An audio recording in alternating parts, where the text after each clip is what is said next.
Agora o último bloco do programa Ponto de Vista, que hoje recebe Davi Soares, jornalista, falando ainda sobre o Senado.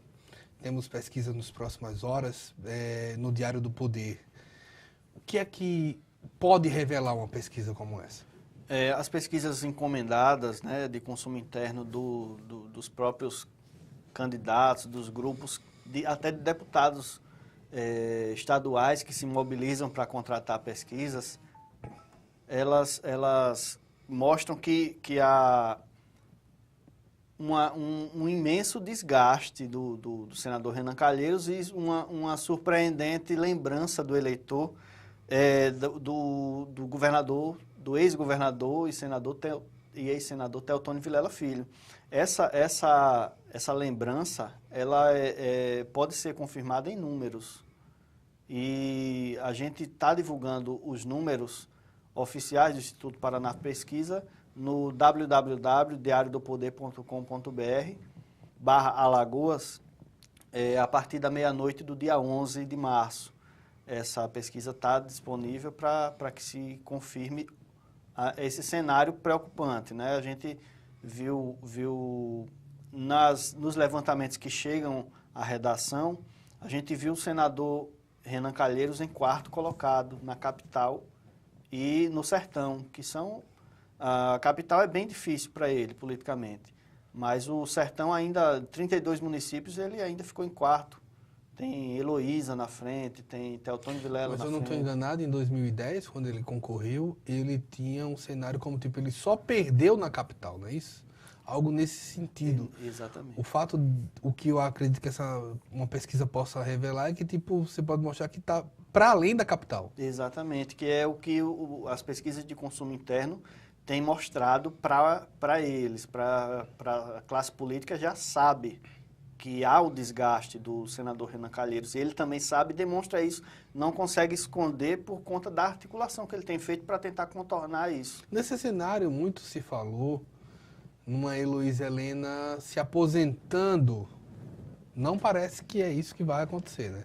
A Heloísa, inclusive quando estive com ela na AMA, uma homenagem que a Câmara fez para Marina Silva,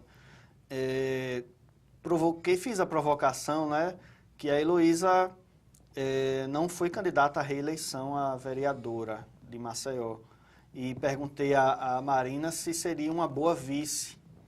E Heloísa retrucou, né, quando eu disse que ela estaria saindo da vida pública, talvez não se candidatasse. Ela disse, de jeito nenhum, eu só não fui candidata a vereadora.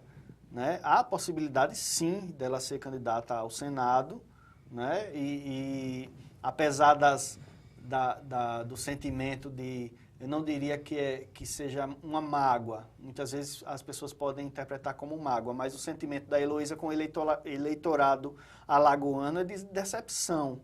Né? Ela, como oposicionista no Senado Federal, ela marcou uma posição importante nacionalmente, tanto que foi candidata a presidente da República. Né? A gente tem uma política de grande potencial eleitoral e potencial também de articulação de oposição. Né? A Heloísa foi, apesar de não ter sido uma oposicionista tanto quanto foi no Senado, na Câmara ela foi mais amena. Ela teve uma preocupação maior com a participação mais ativa na construção de políticas públicas, que a gente não via muito isso acontecer, apesar de ela afirmar e garantir que fez muito no Senado. Mas você tem o quê? Uma candidatura em 2006 da Heloísa à presidência. Em 2010 ela concorre com o Renan Calheiros, em que ela aparece na frente e Desidrato fica atrás do Renan e do Bill. Uhum. Em 2012, ela para vereadora, ela já perde um terço do seu eleitorado nesse sentido. Depois ela vai, de uma maneira já ainda com reflexos disso, para uma candidatura com o Collor.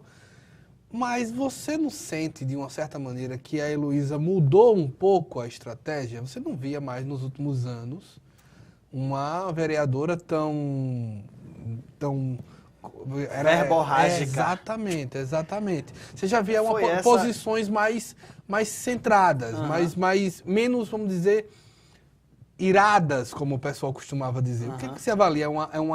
É uma Heloísa mais madura? É uma Heloísa que entende mais qual é o cenário? Ou é uma Heloísa paz e amor agora? Eu não acredito que a Heloísa tenha mudado de posicionamento, por exemplo, moldada por marketing político, que ela tem ojeriza a marketing político.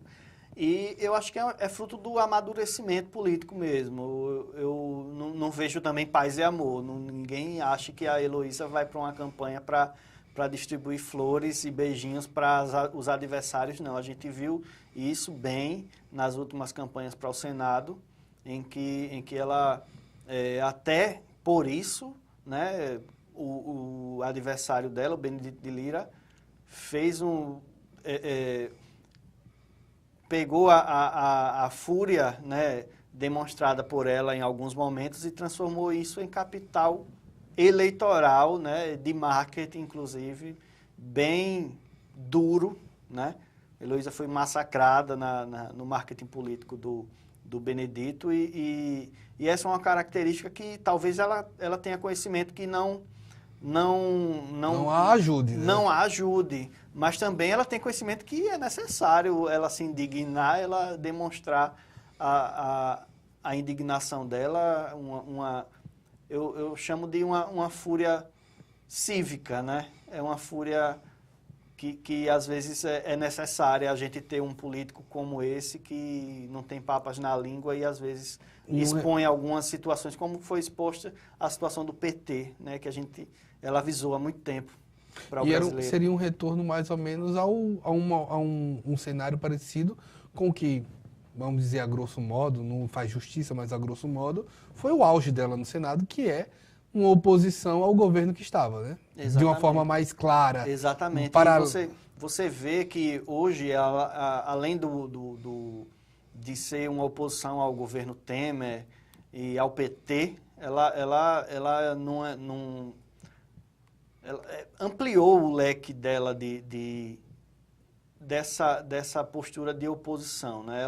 Ela não tem mais só o PT como alvo das críticas dela, tem inclusive o PSDB, ela tem se manifestado nas redes sociais bastante e faz questão, é até um pouco cansativo ler alguns textos que ela divulga, porque ela faz questão de colocar em todos eles que é contra o Temer, que é contra a Dilma, que é contra o Lula, contra o PSDB, que estiver envolvido no que tem de errado.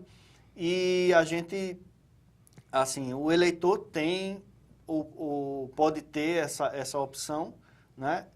E talvez aí surja como apesar de que, apesar do bom desempenho que as pesquisas de consumo interno mostram da Heloísa, nas últimas eleições ela costuma desidratar politicamente, né?